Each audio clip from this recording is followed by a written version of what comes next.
Hi, everyone. My name is Alan Dick, and on behalf of my fellow Commerce Next co-founders, Scott Silverman and Veronica Sonsev, I want to welcome you to today's webinar. Today is Wednesday, October 27th, 2021, and our topic this week is unlocking zero-party data with loyalty. Before we begin, I'd like to welcome all of our speakers. First off, we've got Matt Powell. He's a CTO at FTD. Sunil Kaki, EVP of Marketing at Openfit and Beachbody. Andrea Moore, the SVP Digital, E-commerce and Consumer Insights at Nest New York. And Jordan Gutman, the GM of Loyalty at Yotpo. Thank you so much for speaking with us today. We'll catch up with all of you in just a few moments. I also want to thank our sponsor, Yotpo. Thank you guys for making this possible. It's always great to have you on board. Thank you so much for allowing us to put this content together and to deliver it at no charge to our audience. I also want to thank GiftNow, our gifting partner. What the speakers may know, because they've been with us before, is they get a free gift from GiftNow, as well as 5 lucky members from our live audience. We'll draw those at random at the end of the show. Sorry, replay listeners. That's for the live attendees only. Today's agenda. First off, we're going to show you where you can find some more Commerce Next content. Going to hit the housekeeping notes for those of you who haven't been with us here before. Jordan is going to talk about how to unlock zero-party data using loyalty. Got a couple of audience polls and things to go over. And then we'll go into the panel discussion about 25-ish after the hour. We'll bring everyone on. All right, let's take a look at what's coming up next. We're going to skip Wednesday, November 3rd, but we're back on the 10th.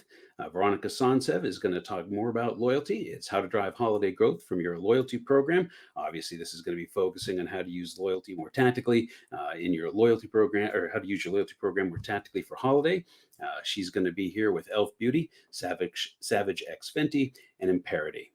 Looking forward to that one. We also have, I want to remind you about our podcast. Our newest episode features Mira Bhatia. She will be discussing the agility, membership, and mentorship lessons she's learned during her tenure as COO of Fabletics. You can find out more at commercenext.com or wherever you get your podcasts, including Apple, Spotify, Stitcher, and more. You missed anything? No worries, we got you covered. Over 180 videos over on our YouTube channel, youtube.com/Commerce Next, including all of our keynotes and main stage presentations from our recent In Real Life conference in New York. It was one of our highest rated shows ever, and the content there was really good, well worth you taking a look at.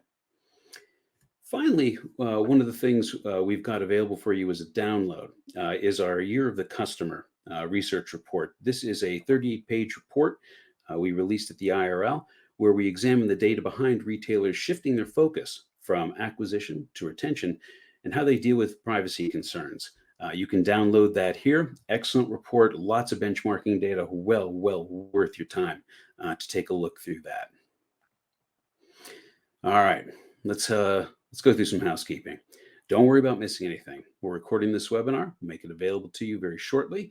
And I want to take a moment to show you where everything is on your screen. Take a look at the upper right-hand corner of your screen. You'll see 4 buttons: Chat, Q&A, Polls, and Handouts.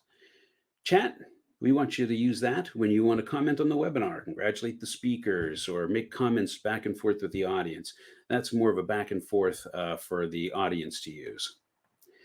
Q&A is when you want to ask a specific question of our speakers, and we strongly encourage you to do that.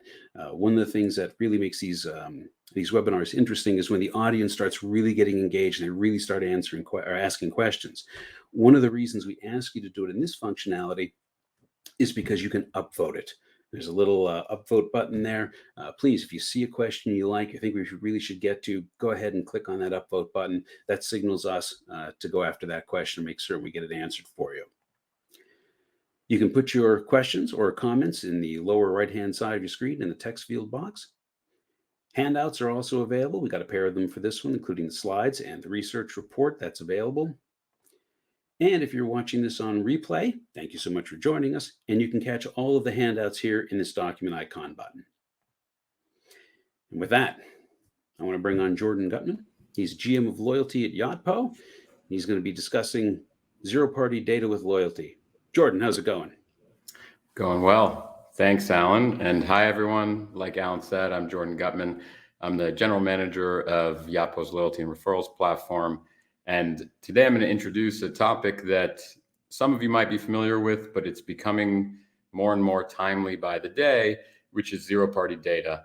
And it's becoming more relevant because of it's sort of the beginning of the next wave of privacy changes. And much of those are around iOS and sort of the cookieless world. And it impacts how brands are able to create experiences for their customers that are more meaningful. So I think, as most of us know, as the cookie crumbles, as we say, but privacy issues and privacy regulations are creating a lot of changes for marketers and how we're actually able to target new customers, target our existing customers to grow the brand. And it also creates a challenge in personalizing experiences because third-party data is effectively becoming more and more obsolete by the day. So how do we prepare for this new world as brands and marketers? And one of the strategies, of which there are many that are required, is zero-party data. And zero-party data, by the way, is a term that I believe was coined by Forrester. And I'll go into more on the differences because I think there's sometimes confusion between first-party data and zero-party data and what exactly is it. So first-party data, as I guess a lot of you guys know, is data that's acquired through your own interactions with your customers. So that's transactional data, behavioral data, how people are interacting with your digital and physical assets in the real world and digital world. And zero-party data is data that customers are voluntarily giving to you. So there's some of the obvious things, which is surveys, quizzes, direct questions, and we'll get into more examples later. And this information can be used to basically further create a personalized experience that encourages engagement with your brand via your customers, and you having what feels more like a one-to-one relationship. And of course, the result is improving retention, improving lifetime value, and improving the sentiment and how people actually feel about your brand. So first, I want to intro because I think the question always is, well, how am I going to get people to give me their data? So earlier this year, we ran a consumer survey, and there was a bunch of unique findings, but I think the ones that are relevant here is that customers really care about their experience, and they're now willing to become an active participant in how you curate the experience for them. So we found that 83% of customers that we surveyed are willing to share data with brands if they're transparent about how it's going to be used, which is really quite interesting. They're basically saying that if you tell me what you're going to do and I feel that that is going to create a better experience for me, I'm willing to give you information about myself. And 82% were willing to give personal data in order to receive personalized recommendations, discounts, services, promotions, and benefits, which is, I think, relatively obvious, but the numbers are quite high. And really what it is, it's about exchanging value for value. So if I'm a consumer, I want to know why you want my information and if I'm getting something of value in return for that. And the value can come in a bunch of different shapes and sizes. Sometimes it's as simple as, we'll only market things to you that we think you'll actually want. And a lot of times it's something more. And the something more, I'll talk about how loyalty basically feeds into that, or a loyalty program in terms of what you can actually do. So we see loyalty as one of the best ways to exchange value because a lot of times it feels much less transactional than just giving someone a coupon for something, because that's very, very transactional and it's maybe over gamified. But the obvious places, of course, are discounts, but points, which are effectively discounts, but they're reformed as a broader part of the interaction and relationship that consumers have with your brand. And we also see value in things that are not just discount oriented, but they're new benefits. So that's exclusive access to sales, free samples, free services, just giving people something that they wouldn't otherwise get from you guys, which is value. And then I also want to walk through a few examples just so you can get an idea for how brands are actually collecting the data, what kinds of things that they're doing, and then what you're able to do with that, because I think it sort of begins to unlock some ideas for a lot of people. So Mizzen in Maine is one of our customers who I believe a lot of people are probably familiar with. And they've taken actually like a pretty simple but really interesting approach, which is through quizzes. So they have two quizzes. The one is the style and fit quiz, and the other one is the lifestyle quiz, which I actually think on both ends gives a pretty unique set of information and a lot of ideas for what you can do with it. So the style quiz is simple. It's what kinds of clothes do you like? How do you like them to fit? How often do you wear these different pieces, right? Which allows me as a marketer to say, if they like a relaxed fit, I can talk about that in my marketing message. I can promote those. I can create promotions specifically for that customer around that, because I know that they're more likely to buy and like those kinds of clothing. But more interesting is lifestyle profile, which is much broader. It's, where do you go? What do you do? Do you golf? Do you hike? What kind of clothes do you wear to work? What do you wear on the weekends? Things when you go on vacation. Are you more of a beach person? Are you a mountain person? Are you a city person? And once I have this information as a brand, I now know what you're more inclined to engage with. If you're a vacation person that likes to go to beaches, I can actually start to market the summer clothing, whether it's linens, things that you might wear to the beach, and you can market those around vacation season. And the idea is, with a lot of consumers, you only have so many shots in terms of marketing, whether that's email marketing or other. And the more relevant it is, the more likely or the less likely they are to unsubscribe, for example, and the more likely they are to engage. When you're coming up on Black Friday sale, for example, you can only choose so many different products that you can market. And so you want to know what's the best shot. It also, some of the other benefits is just getting an idea for how valuable these customers might be in the future. If I know someone wears, business casual to work 5 days a week, and that's their wardrobe, and I'm a brand that sells a lot of business casual clothing, I know that there's a lot of potential for this customer. And on top of that, if I know they check the other boxes in terms of lifestyle for the other products that we sell, I know there's an even higher lifetime value. So it also creates a pretty unique profile of who your customers are.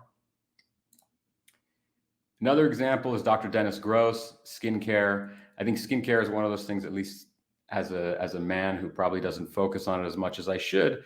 A lot of people come with very limited understanding of how different products interact with or work for different skin types. And so Dr. Dennis Gross, they have a skin quiz where you can talk about your skin type, your skin concerns, do you get sunburnt easily? All of those kinds of different unique attributes, and also your experience with skincare products in the past. Have they worked? Do you feel like they work? Have they not? Do you have allergies? Again, because this allows me as a brand to basically offer personalized recommendations for what's going to work for that customer. And you can see, even just across these two examples, you have two very different categories and two very different types of consumer, where there's, in skincare, oftentimes you see a lack of knowledge and a very specific kind of matching in products to people based on actual physical attributes.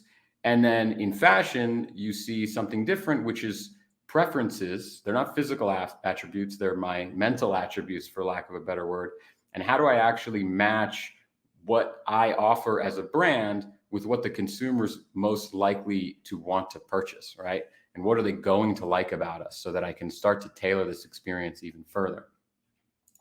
And so the overall result is data that creates better experiences that are personalized. And what they effectively do is they allow brands to create relationships with their customers at scale, which is obviously very hard to do in the modern world, where you have, tens, 20, sometimes hundreds of thousands of customers shopping through you in a bunch of different avenues per month, because you have your retail stores, you have your online presence. Sometimes you even have third-party retailers that you're working through, which are even harder to collect data from. And if you are going to offer the best experience, they're most likely to shop with you regardless, right? Once they've kind of developed that bit of loyalty, it just continues to give you more and more permission to market with them, to sell to them, and build the relationship with that consumer. And so that's the high level of zero party data, at least in the intro. And I know we're going to get a lot more into it in the panel. But thanks for joining me in this talk. All right. Jordan, thank you so much. We'll bring you right back here in just a moment. Perfect. All right. So for those of you that joined us late, just want to remind you to take a look in the upper right-hand corner of your screen. You can chat with fellow audience members. You can ask the speakers questions, which we strongly encourage. We have some polls that we're going to be coming up here with in just a second. And we also have a couple of great handouts. Jordan's slides are there, as well as a research report we released at the IRL last month. So moving right along, it's poll time. And when we're done with the polls, you can just see the polls in the tab called polls, cleverly named, obviously. When they're closed, you can see all the results by just clicking on the close button. So let's get to it. Question number 1. How would you grade your current loyalty efforts relative to the industry? How would you grade your current loyalty efforts relative to the industry? Are they exemplary, above average, adequate to average, below average, or poor? Okay, so right now we're showing poor is about 16%, below average is 42%, adequate or average is 31%, above average is 11%, and 2% exemplary. It's interesting. Let's close that poll out. It's interesting because last week, we took a look at that and we asked the same question of our audience last week, and only 4% had it above average. And I thought it was interesting that with a renewed interest and shift in resources from acquisition to retention and privacy, that folks thought that their programs weren't up to snuff. And maybe that's why the shift. People think that there's some room for improvement there. So interesting. Thank you for doing that. Let's go to our second question. What loyalty program incentives do you offer your customers? And you can click all that apply. Is it discounts, free or upgraded shipping, early or exclusive access to product, early exclusive access to content? Do you have a points value or a points program where you can redeem points for value like free products or credits or gift cards? Do you make charitable donations on the customer's behalf, or is it something else? If you do have something else, this is one of the neat things about the webinars is that if you guys that have something else and feel like sharing, put that in the chat. It's always good to kind of kick these ideas around. It's one of the reasons we try to bring everyone together is to start doing a little brainstorming here. So if you've got something interesting that you're doing as an incentive, please feel free to share it. Again, what loyalty program incentives do you offer your customers? Let's see where the numbers are coming in. So unfortunately, but not surprising, discounts. Number one answer, 30%. Free and upgraded shipping, 23%. Earlier exclusive access to product came in at 13%. Points program is 17%. Charitable donations, 10%. Nice, interesting. And finally, early or exclusive access to content came in at 5%. So definitely discounts and free and upgraded shipping are on the agenda there. So well done. Let's close that one out. All right. And as I said, we're skipping next week, but on Wednesday, November 10th, we've got our How to Drive Holiday Growth from Your Loyalty Program with Veronica Sonsev taking the helm that week. She had a quick question for everyone. If you have a loyalty program, do you charge customers to participate in it, like Prime or Walmart? 2 answers, yes or no. If you have a loyalty program, do you charge for it? Let's see what folks are saying. 1/5 are yes, 4/5, 80% or no. Looks like it's going to come out to be 17% yes, 83% no. Interesting. All righty, let's close that one. All right, at this point, I'd like to welcome all of our panelists on. Jordan, nice to see you again. Matt, Sunil, Andrea. Outstanding. I'm going to take my screen off. There we go. Perfect. How are you guys doing today? Don't all answer at once. No, don't kill me with an overwhelming response here. You guys are a little subdued. You were maniacs on the prep call. So All right, so let's get the introductions out of the way. I'd like you guys to introduce yourselves and briefly describe your companies, and then I'll ask you the next question will be to discuss your loyalty program so we can kind of level set here. Andrea, why don't you lead us off? Sure. Hi, everyone. I'm Andrea Moore. I head up e-commerce and digital at Nest New York. And Nest New York, we sell fine fragrance, home fragrance, and fragrance technology in many channels. All right, Matt. I'm Matt Powell. I run technology at FTD, which is a 111-year-old floral e-commerce retailer.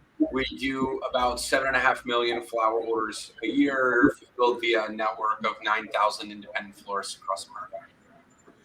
All right, Sunil. Hello, everyone.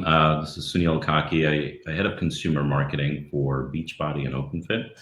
Beachbody is about 22 years old. We've been doing this for a bit, and we're in the health and fitness space. So a lot of you might remember the P90X Insanity sort of workout videos, and that's what was created by Beachbody. Now there's a streaming service that you can stream about 80 plus programs on the platform and work out and stay healthy at home. All right. So same order, Andrea. Let's talk about your loyalty program. Let's go into some detail there. Why don't you give us a description of that, and then we'll move to Matt. Yeah, so we don't actually technically have a formal loyalty program where people opt in and achieve points, or not a sort of traditional spending program. We do things for our customers. With us. So that may be, special sneak previews of promotions that we're running or special gift with purchase products. We may send products that we're launching to consumers early, our top customers early. And we also prioritize their interactions with our customer experience team through phone, web, and chat. So they have their own phone number, email address, and they get prioritized at the top of the queue there as well. And we're working on some other things for next year. All right, great. Matt. The mute button. I keep missing the mute button. I keep muting because it's loud at my house, and I keep missing the mute button. So at FTD, we have a loyalty program, but it really is broken. So we're in the middle of relaunching it. We're considering working with Yapo. It depends on how Jordan performs in this meeting. So let's get some reviews in the chat. No pressure, right? No pressure. But for us, it's not really a great program. It neither drives incremental value for us from our customers, and it doesn't really meet the customers where they are, in a great way. Like our average number of orders with us per year is about 1.25, and for the program to make economic sense for a customer, they have to order more than that. And the customers who do use it order too much, and then we lose money. So we're in like ground up rewrite of our loyalty program mode at present. That doesn't mean you would get rid of everything. That you have I remember you mentioning in the call that you were really proud of your reminders offering. Yeah, so that's, and I think without falling down the rabbit hole of things I know we'll talk about later, I believe that loyalty is first won through like great customer experiences and operational excellence. And so I would say, I've been at FTD since April 2020. I'm part of a turnaround team after a bankruptcy. I would say that all of our effort actually are on trying to fix the operations and experience so that we can earn loyalty by doing things like getting the flowers that you ordered, where you ordered them, on the time you ordered them. But there are other services that we provide that are, I think, that fit in this bucket too. And the one you just mentioned, Alan, is reminders. And so people are kind of selfish just generally, like they're sort of thinking about themselves. They often forget other people's important holidays. And so our reminder platform, for me, is probably the foundational brick in our loyalty program, and it's the best exchange of value because it basically allows me to say to you, hey, Alan, I know you're not very good at remembering even the important days in your life, let alone the less important ones. Just sign up for reminders, and I'll tell you and make it easy. Every time you need to do everything from order flowers for your spouse to, send flowers for Assistance Day and everything in between. Mm-hmm. Yeah, I just want to make sure that got covered. So that was an interesting take on that. So Neil, let's chat about yours. Yeah, we're in a similar boat. We don't have a formal loyalty program, but because of the space that we're in, and as most or all of us know, working out is just hard. So we are forced to actually create habits that drive engagement early on. So we've always sort of had certain elements of a formal loyalty program in our business, everything from badges and gamifying sort of the experience in the early onboarding process, to lead gen, to quizzes and things like that, to personalize. So there's a lot of those elements that are already in there, but we don't have a formal loyalty program today. Mhm. One of the I guess I have a better way of saying it, pleasantly frustrating parts of putting this webinar together was the fact that there's just so many different directions we can go with this, and there's so much to discuss. And it was at the end of when the speaker call went long, real long. We all kind of looked at each other like, we got to put some guardrails on this thing. There got to be some guidelines. We're going to be here for 3 hours. And I thought one of the things, the theme that kept coming up that I thought was really key was that all of you agreed that retailers needed to think like a small business, but they had to do it at scale. And that seemed to cover a lot of ground. So Matt, forgive me, I can't remember which one of the four of you brought it up first, but I remember you being a pretty passionate advocate for that. Let's start there, and we'll toss this one around. What are your thoughts there? Yeah, I guess what I would say is I think the internet arguably makes us lazy because it feels like there is an infinite number of potential customers. And so we think in a very transactional way about reaching audiences and converting them. Small businesses generally can't do that, right? If it's a local small business, it's not like the locale is expanding at some accelerating rate. Like, you got kind of a captive audience around your space. And if it's a sort of a niche small business that operates at a more national scale, it's the same thing. Like, how many people need performance carburetors for UTVs if that's what you do? And so you end up thinking like every single customer is really important because they're a member of my community and they're how I get others and retain others. And so small businesses, they take every relationship very seriously, and they have a level of direct and one-to-one contact with their customers that allows them to know them and have empathy for them and act in a thoughtful way. And Jordan actually brought this point up in our pre-chat about just how mathematical, I think the word metricized, I think was the word. Yes. I thought we It was agreed the that wasn't a invention real of word. metricize. The internet is amazing because it gives us, digital's amazing. It gives us metrics for everything, and we can get so much smarter and we can learn so much. But the problem is when you start looking at those models as only math, you start going, what do I care? I'm really happy converting 12.5%. It's like, what's happening with the others, right? Like, can you imagine a coffee shop that was psyched about converting 12% of walk-ins? It'd be insane because you'd be like, we're doing something wrong, right? And so I think that it's sort of two things. It's the intimacy you get from contact as a small business that you'd like to scale in a big business. But I also think it's the standard you set for yourself as a small business in terms of winning in your community and wanting to kind of, win every single customer that we need to kind of take at scale and not settle for the fact that we're totally happy to treat people transactionally in a way that leads them to that we would never do if they were actually in our community, if that makes sense. Yeah, Andrea came up with a phrase on the call that Sunil objected to. So we will not use that phrase here. We will use the word contented as opposed to how Andrea correctly put it. So Andrea, do you want to talk about that contentedness and how you're dealing with fighting that, making certain that you don't become that? Yeah, I mean, I think as marketers, I think over the past couple of years, we just have had such an opportunity to acquire new customers at such a fast pace and low cost that I said we became fat, dumb, and happy. So then we need to all sign up for Beachbody if we're going to be fat, dumb, and happy. But I think we all just kind of got on this train of like, we got to get more customers now. And we sort of dropped the ball on the motherhood and apple pie of retail, which is clienteling and relationships. And I love this idea of, thinking like a small mom and pop store, but scaling it up. And I think this is not an endorsement. I'm not a customer. I'll say this and then duck under the table. I'm not an animal person.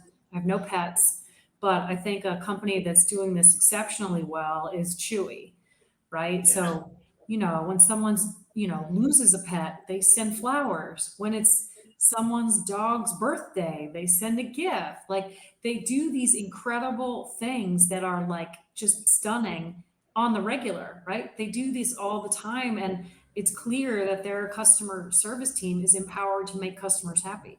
And I don't think there's many other rules. I think it's like make customers happy and they'll be loyal, you know? And so I think we could keep it as simple as that. And then, you know, the parameters come after that. Like, how many times does someone buy? What are they buying? Why are they buying? How do we get more from them? But if you just keep them happy and, you know, and also if they don't love the product, then let's find out why, or let's get them something they will love. You know, I think we just have to kind of dial back to the things that make us happy in our, you know, everyday interactions. Yeah, there was Matt offered an example of, now, careful how much detail I go into. Let's just say she was aware of an example of where a company had a product that could be improved, that was clearly in need of improvement and was most expensive in its space. And their answer was to spend more money marketing it, that the tagline would be the answer. And that certainly isn't the case, is it, Matt? You don't have to give the actual name of that company, but it's indicative of the thinking that, you know, all right, the answer is to spend money on marketing as opposed to fix the underlying problem.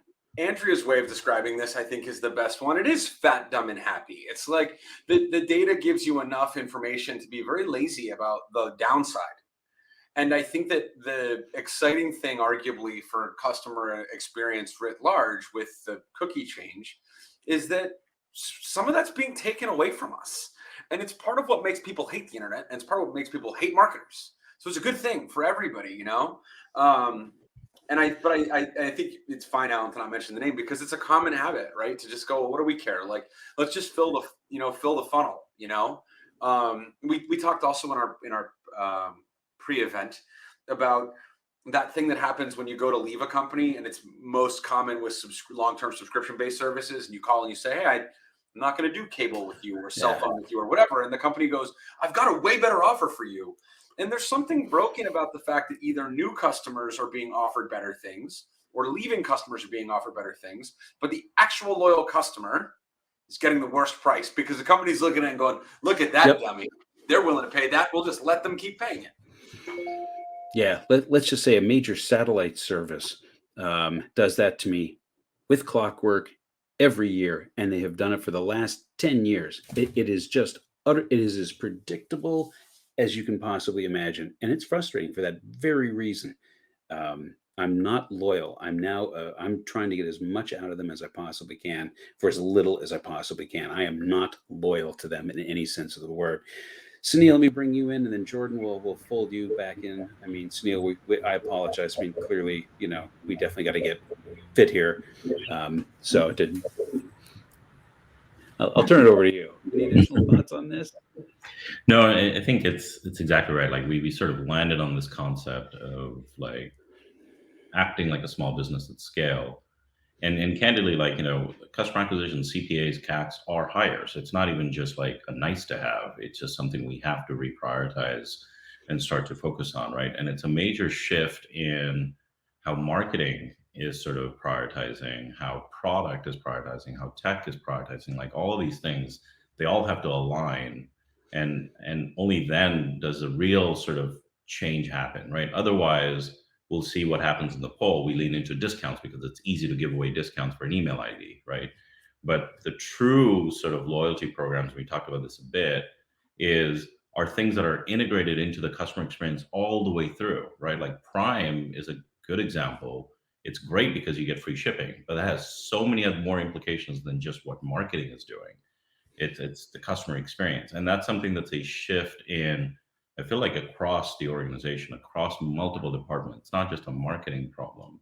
And it's something that senior leadership has to sort of pivot to, because it's been easy, right? And I wouldn't I don't subscribe to fat, dumb, and happy, but like I think it's just prioritization, right? Like the prioritization has to shift, and this is sort of the impetus for doing that, right? And really focusing on the leaky bucket, which all of us have, of losing more customers. Like it's way cheaper to keep a customer than to go acquire a customer, not just now, but always.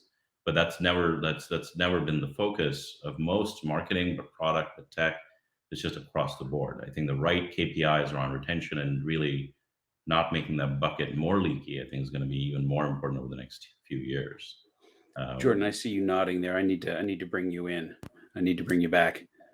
Yeah, I think so. I think it's such a unique challenge that we're in now that like the way that marketing has evolved from the small business world where it was very local. Even if you're talking about 100 years ago, maybe you had like local retail shops that were very curated, and then you had eventually department stores came to the fold, and then you had mini malls, which had, you know, department stores and small local businesses, and then you had the internet, which is an infinite size mall. And so it is, while it's important to operate as that small business mindset in terms of the relationships you build, it's harder than ever, and it's harder even today than it was a year ago and 2 years ago, because just you're it's not just that the mall's infinite. You're always in the mall. You go on Instagram, you go on Facebook, you're there all the time. I don't know who else does this. I go on Instagram, I see an ad for something that I might potentially want, so I open it. One, hoping that they'll retarget me because I don't have time right now, and maybe I'll come back later. Two, sometimes I actually open that as a tab in Safari, and then I just next time I open Safari and I'm scrolling through the million tabs that I have open, I see, oh yeah, I wanted to buy that, and that's like, it's like, and I have like how many of those Safari tabs open is I don't know, endless, like at any given time until I eventually like do a cleanse. And so I think it is a unique challenge, and I agree that it comes in so many different forms in terms of how we do it, right? Because doing it at scale is never going to be the same as doing it in person.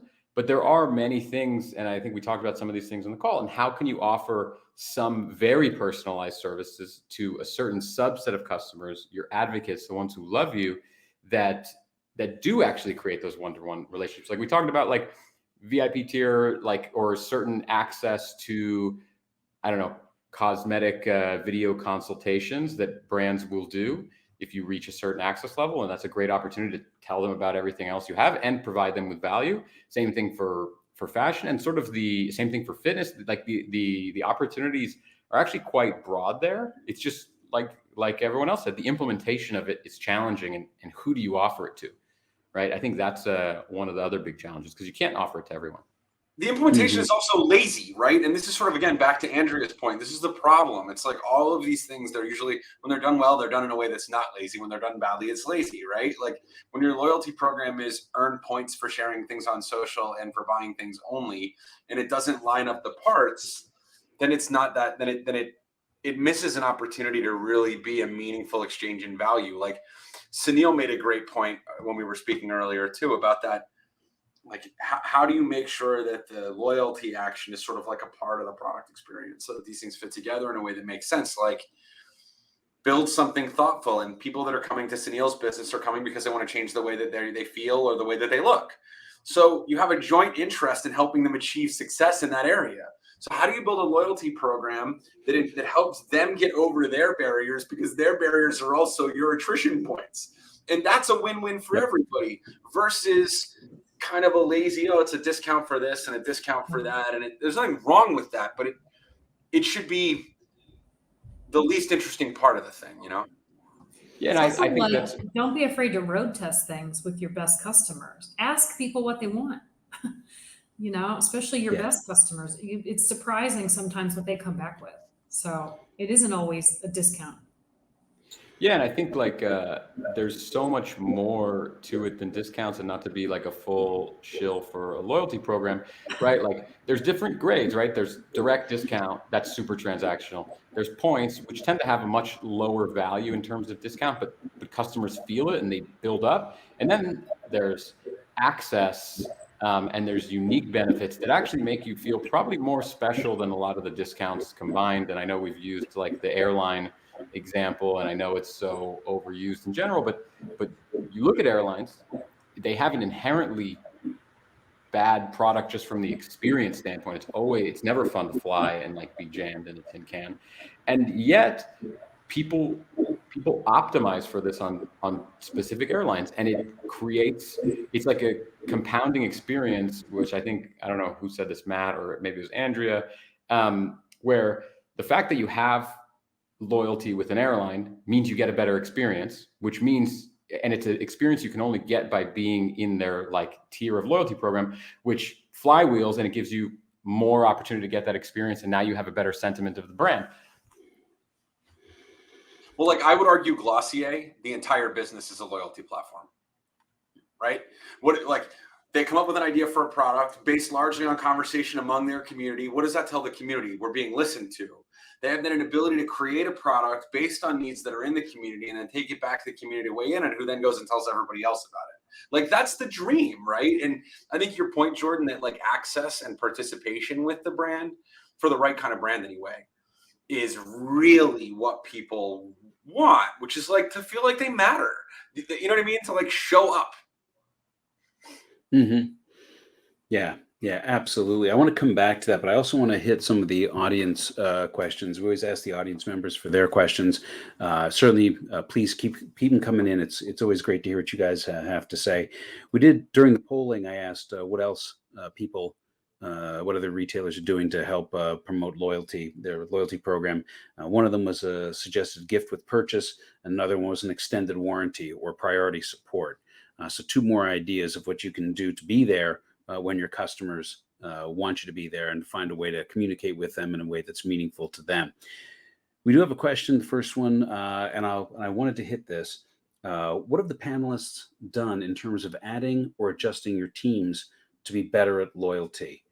Sunil, you want to pick that one up? Yeah, so I think I was mentioning this earlier, right? Like even how we're structuring our teams, we're weighing more on customer, not loyalty specifically, but just customer engagement a lot more, right? Like historically, it's been, more on the acquisition side and a few people sending emails, right? So, Yep.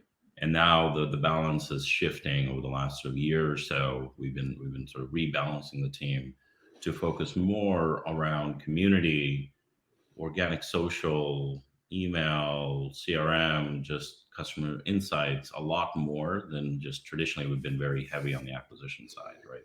Acquisition, landing page optimization, funnel optimization, that's where we've been focused on. So rebalancing the teams in recognition that this is where it's headed over the next few years, or where it should be actually, right? And that's the right balance. It's not just loyalty, but just overall, we're kind of shifting more, investing more on that side. And that goes for data as well, and data science teams to really drive like propensity scoring for high value, like identifying high value actions, and then propensity scoring for who has a propensity to drive that high value action or get to the high value action, and how do we incentivize the high value action, and moving away from just pure transactional actions and incentivizing sort of embedded behaviors in the business that lead to longer term sort of retention and the right behavior, right? Because you can incentivize the next purchase, but then you're always in the business of just buying the next sale, Right. rather than creating the right habit to then sort of say like, all right, how do you get the flywheel going? So really becoming smart and really focusing on more than just the top line KPIs, but like the embedded KPIs is going to be a key part of that journey as well. Mm-hmm. Andrea, Matt, any thoughts on that? I mean, I think it's a couple things. Everything Sunil said makes total sense, especially when you're dealing with a lot of data and you can really create insights that are meaningful based on your data. But I think it even starts farther up the chain. I've been doing this for a long time. I'm not going to say how long, but it's been a long time. And I've worked at companies that have said they're merchant driven and that they're design driven and that they're product driven. And I think when you start to say we're customer driven, then a lot of things fall into place, because if you start everything you're doing with the customer in mind, and if you think of yourself as a customer, a lot of things then become quite easy. Like the decisions are easy. There's no channel conflict. There's no brand conflict. If you start with like, what does my customer really want and how do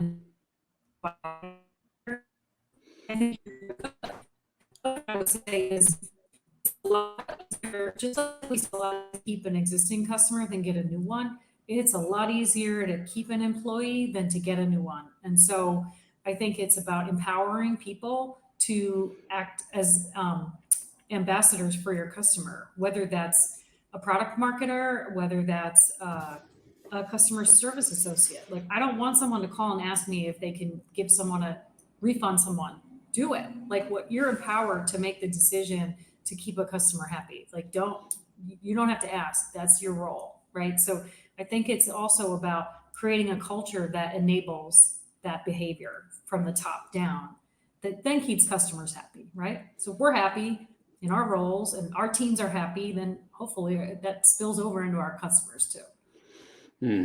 Yeah, and I thought it was. Let me ask this, and I'll bring Matt on for this one. So when we were talking in the prep call, Matt made said that one of the big issues was program over intention, and I'm wondering if some of the staffing and some of the realignment within retailers gets, I don't want to say thwarted, but hindered by kind of this mentality of, well, it's the program. Like, this is a loyalty program. This is a retention program. Instead of stepping back and saying, no.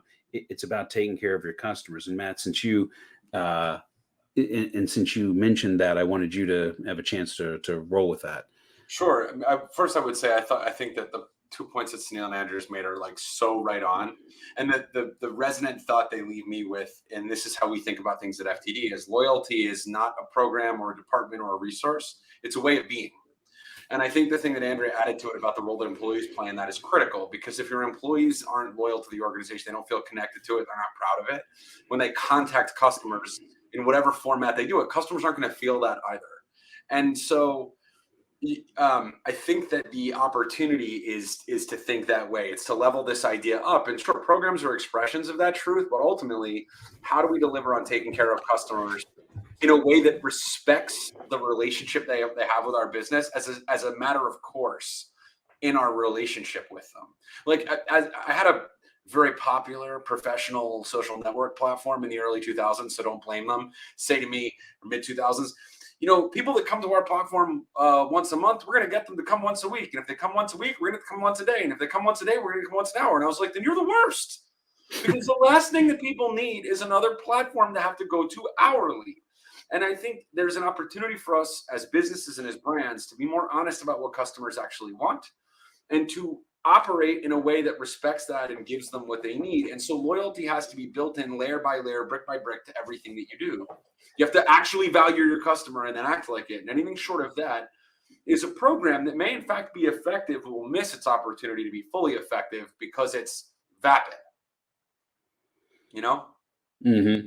No, totally agree. It was funny because when I was researching what questions I wanted to ask the panelists, I came across, what is loyalty? And it was for improving relationships. And it was funny because so much of those are exactly what drives loyalty. They were saying it's empathy and it's active listening and it's make the other person a priority and factor the other person in, right? Does that sound like customer service? And we have a question from the audience. How important is it to weave loyalty into customer service, and how have you implemented it? Jordan, I'm certain you're going to have something to say about this. So I'm going to fire off with you, but I love that question because I think customer service, it is a huge opportunity to connect with your customers in a way that really galvanizes them. Yeah, absolutely. So we've actually been seeing a huge trend of people like weaving, and that's the question, weaving loyalty into customer service. And I think weaving is even like an understatement for a lot of people. I think it's like a critical piece, right? Customer service, usually there's an issue. And both of what I've experienced personally as a consumer and what we've seen a lot of brands do is that when there's an issue, and they're always going to rise no matter what brand you are, because brands make mistakes, their operations don't account for every single possible outcome. It's genuinely an opportunity to actually make someone even more loyal and create a more positive sentiment. And I moved from New York to Austin. My stuff came very late and somewhat broken, and it was a disastrous experience. But I can tell you, like, the company made up for it in such a way, and not just because of like a partial refund, just the manner in which they took things to an account, that I'm actually probably more likely to recommend them now than I was if everything had gone smoothly. And it's wild to say because it was a bad experience, but I felt like it was so one-off and their response to it was so appropriate that it was actually above appropriate that I like love them. And we see a lot of brands doing that with simple things. Yes, here's another incentive to come back. We're sorry. Also, we're going to do a partial refund. Also, we're going to apologize like in a genuine manner. Yep. And I think that that piece of taking responsibility, going back to small business in a large business world, is sort of something that's forgotten, and it gets people to, one, give you another chance, but it's more than that. They recognize that someone's sorry, which is a human emotion that needs to occur, and we're shopping online. It's very hard to convey that. And so I think we see like a big trend. A lot of our customers, we've made a bunch of integrations with customer service platforms because of the demand for the way that people are integrating it. So I guess the answer is quite important. Yeah. Yeah, absolutely. Our retailers, what are you guys thinking? Anyone can jump in on this. This is a free one. Anyone can take it. Oh, don't all jump in at once. Sunil. No, I mean it's it's so obvious in a lot of ways, right? Like it's especially if you think about who's interacting with the customer the most, and at the most critical points of time, like the customer service.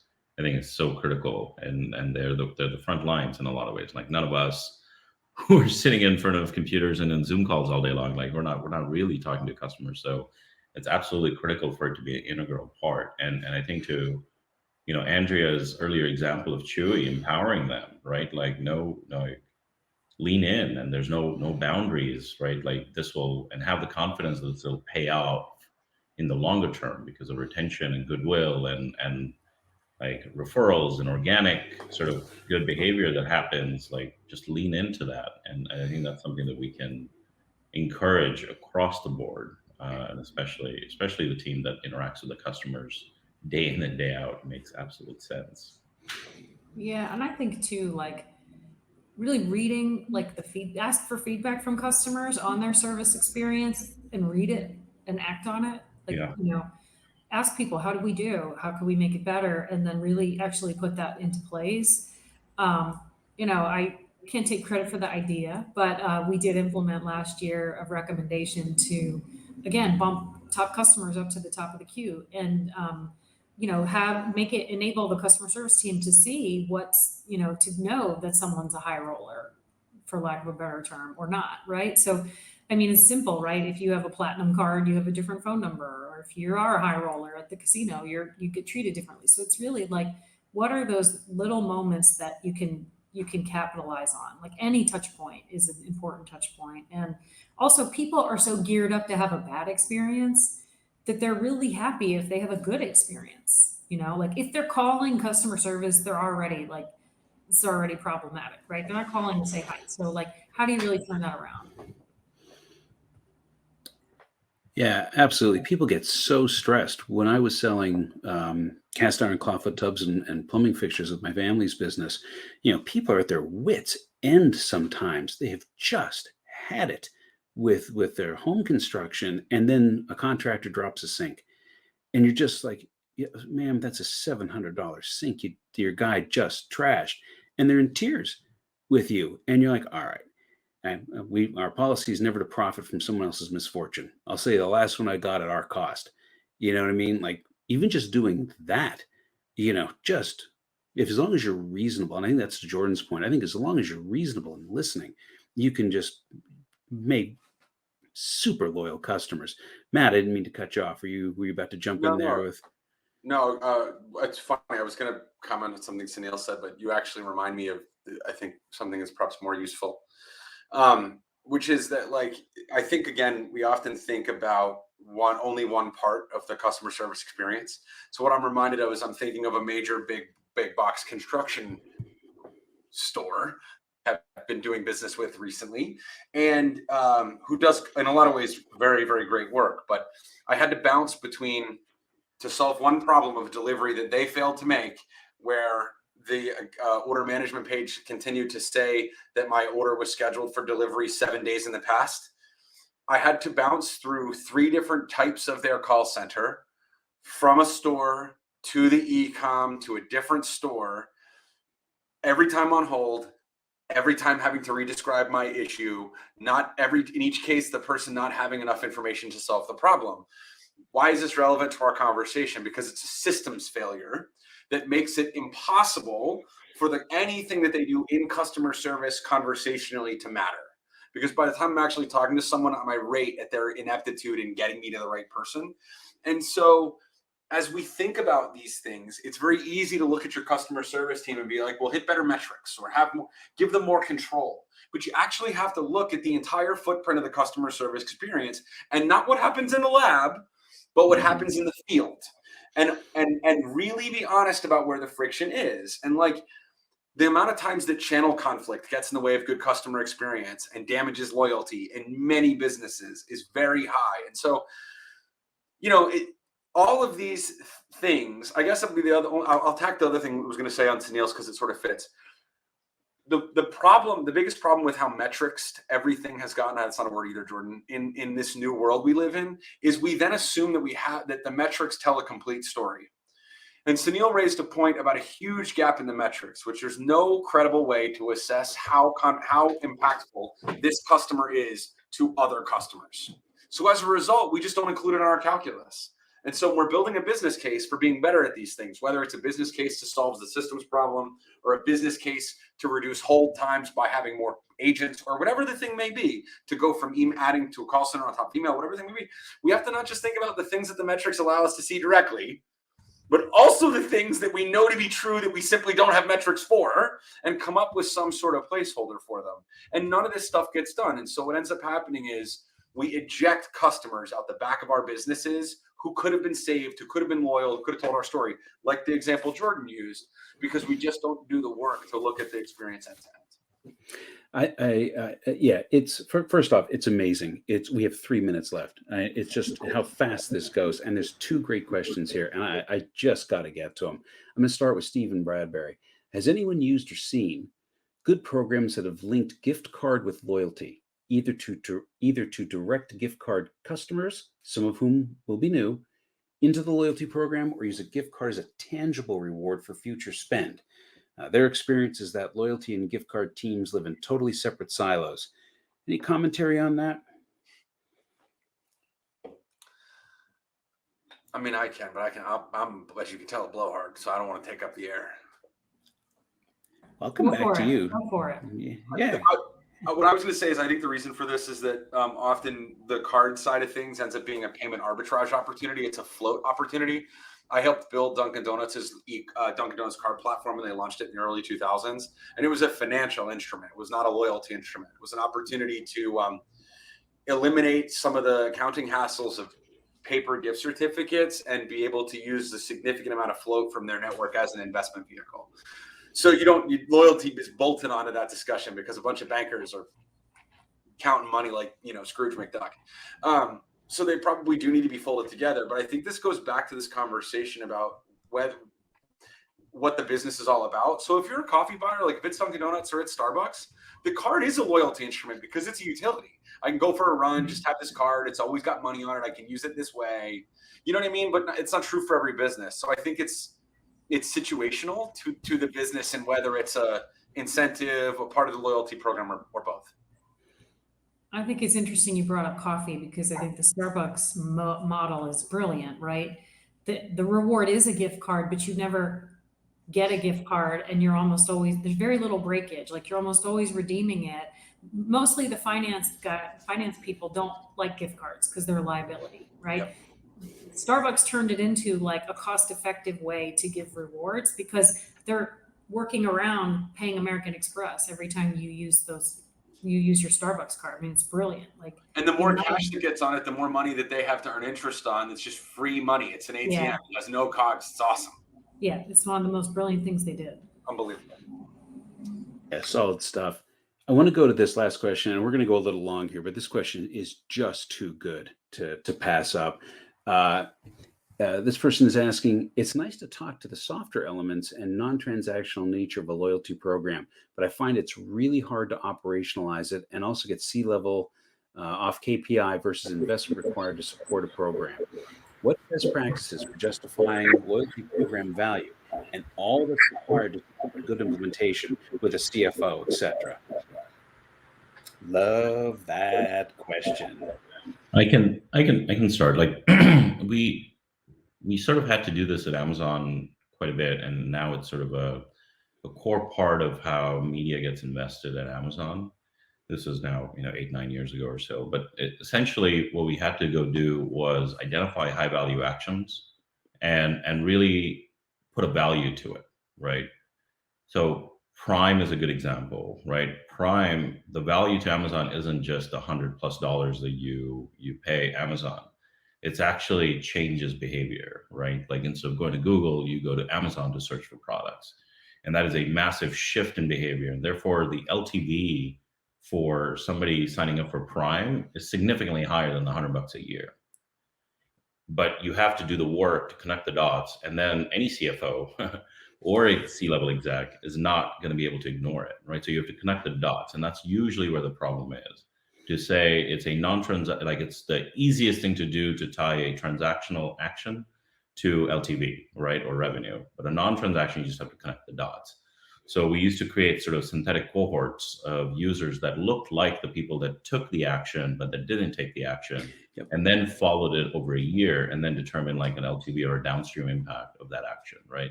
And oftentimes you'll find that that's worth a lot more than whatever immediate transaction is. And that's how we sort of got around that. And that became very sort of a everyday part of the process. So every action, every action the user took has a DSI. We started off with like a dozen or so, and now I think it's like hundreds of actions within the ecosystem. So that's one way, but then again, it's not easy, right? We were able to do it because it's Amazon. So if there's companies off the shelf that can help you with it, or if you have a data science team that you can narrow the focus down and really start to do that for a few actions, like that's one way of going about it. Again, it's not easy, but it's powerful. Jordan, Yeah, I see Andrea, then we're going to wrap it up. But Jordan, you're first. Yeah, I was going to say, I see like a bunch of different ways based on what we do that people like build the business case, right, internally, because loyalty is a unique business case and that there's a cost that is so much more than just the cost of the software or whatever that you're going to do, because you have, like we've discussed, a bunch of liabilities, whether it's points or perks or whatever it may be. And there's sort of two camps. One is the camp that Sunil talked about, which is very hard without having had a loyalty program or having one in place, even in the small scale, but it's doable. You can look at different cohorts of users and try to figure out how you can nudge people to take certain actions that are likely to make them more loyal over a period of time. I think that's one approach that a lot of people take. The other approach, and it depends on the business, I shouldn't say who specifically they are, but they have sort of specific actions that they want to promote people to. Maybe they're launching a new category. We have all these loyal customers, but there's an awareness issue. So we want to, nudge people in that direction of trying a product in this new category because we believe it's great. And then once they have the habit of using that product, that's another thing that they continue to buy from us. And then there's even layers below, which is the prime example is people want to get signups for SMS because they know it's a great way to market to people. And so they do a lot of rewarding for SMS because they know the value of having someone's phone number. And so there's tons of other benefits to get with the loyalty program, but that one metric on its own sometimes is enough to just justify the entire thing. Because again, a loyalty program can be so broad and comprehensive and can impact your business positively in so many different ways. Sometimes it is best to just say there is a specific initiative that we have. This is going to drive us towards that. We know that that's a very high value initiative, and that nudging consumers in that direction is very high value to our brand. Andrea, you've got the last word as we go well over time. And I'm getting furious Slack messages saying, time to wrap up. I'll be quick. I will take a little bit of a contrarian point of view here, but I'll use a fashion adage. I'll say, measure twice, cut once. Beta, do your homework. Call Matt Powell. I'll give you his mobile number and ask him what it's like to unwind a program that is not good or not successful. Do the work up front before you roll something out that's formal and official to your consumers, because then you're setting an expectation that has financial impact. Do the modeling, do the work before you leave.